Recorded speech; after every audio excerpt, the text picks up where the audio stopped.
Korang tahu tak, dulu pernah satu masa umat Islam berpecah belah, lemah. Masjid Al-Aqsa dirampas, Baitul Maqdis jadi medan sembelihan. Tapi tiba-tiba seluruh dunia Islam bangkit bersatu. Dan semua ni bermula dengan seorang lelaki bernama Salahuddin Al-Ayyubi. Tahun 1099, tentera salib dari Eropah menyerang Tanah Suci. Mereka merampas Baitul Maqdis dan bunuh beribu-ribu umat Islam dalam satu hari. Masjid Al-Aqsa dijadikan markas perang. Tanah Suci dibasahi darah. Tapi apa umat Islam buat masa tu? Masing-masing sibuk bergaduh. Kerajaan Islam berpecah belah. Ada yang bersekongkol dengan musuh. Ulama menangis, rakyat hilang harapan. Tapi waktu semua orang nampak gelap,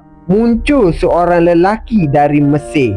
Bukan raja, bukan nabi, tapi dia bawa harapan. Nama beliau Salahuddin Al-Ayyubi. Beliau tak terus pergi perang. Beliau mulakan dengan satukan umat. Beliau gabungkan Mesir, Syria dan wilayah-wilayah Islam yang lain. Beliau kuatkan ekonomi. Beliau jaga rakyat. Beliau minta ulama terus hidupkan mimbar. Satu demi satu umat Islam kembali bersatu. Dan akhirnya pada tahun 1187, Salahuddin pimpin tentera Islam tawan semula Baitul Maqdis.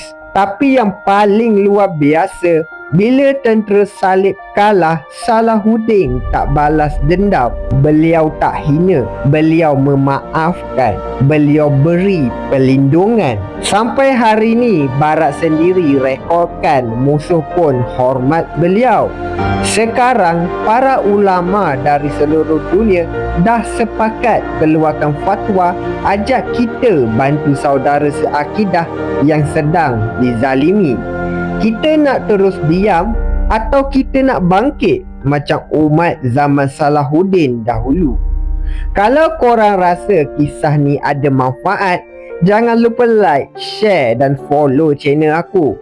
Dan kalau ada tersilap dalam fakta, aku memohon maaf. Kita sama-sama belajar, sama-sama sebarkan kebenaran. Aku Mat Cerita, aku suka bercerita.